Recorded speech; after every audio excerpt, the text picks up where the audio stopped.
همدا خپلو کورنیو تولیداتو ته د هیوادوالو لیوالتیا ده چې په اوږدو لیکو کې ولاړ دي څو د خپلو تولیداتو لیدنه وکړي او ویې پیري. د میرمنو او پیغلو دا اوږده کتارونه نړۍ ته دا پیغام ورکوي چې افغانان په سوله ییز چاپیریال کې د خپل هیواد په ځان بسیا او پرمختګ ته تر هر چا زیات تږي دي. یاد نندارتون ته د هیواد له بیلابیلو ولایتونو پیغلې او میرمنې راټولې شوي ترڅو نړۍ ته خپل ځانګړي مهارتونه په ډاګه کړي.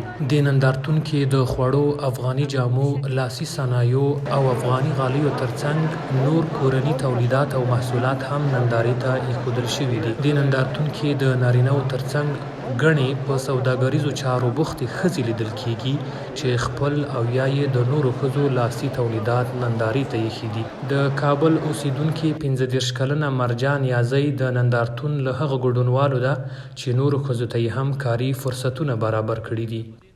زه خپلم کار کوم، 15 نفره نورې زنانه صنایع دستي برخه کې ګنډې افغاني سي جوړوم، بیا هغه په کورو کې کار کوي او نورې شاګردانې لرم. د خیاطي په برخه کې درس خیاطي ورکوم، چرمدوزي درس ورکوم. د یاد نندارتون بله ګډونواله سمیرا عابدي ده. هغه تولیدي کارخونه لري او په یاده برخه کې له 20 تر 25 میرمنو ته د کار زمینه برابره کړې ده. اغلې عابدي وایي د بازار نشتون یې کاروبار کمرنګه کړی او له اسلامي امارت یې غوښتنه دا ده چې په یاده برخه کې لاسنیوی وکړي. و ما کارخانه داریم و کار ما این است که بتانیم زنها زیر دست ما کار کنند. کارخانه داریم که تولیدی لباسای بف ما خودمون میدوزیم، در کارخانه خودمون تولید میشه و تقریبا 20-25 نفر زن الی 30 نفر پیش ما کار میکنن و تنها چیزی که هست ما حمایتگر نداریم که ما را حمایت کنه در این راستا که ما خانم‌ها بتانیم کار کنیم.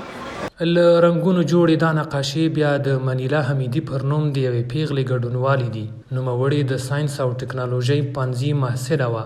د حمیدې زده کړې نه دي بشپړې شوي او اوسنی هنر یې هم د نیمه پاتو زده کړو ثمره ده.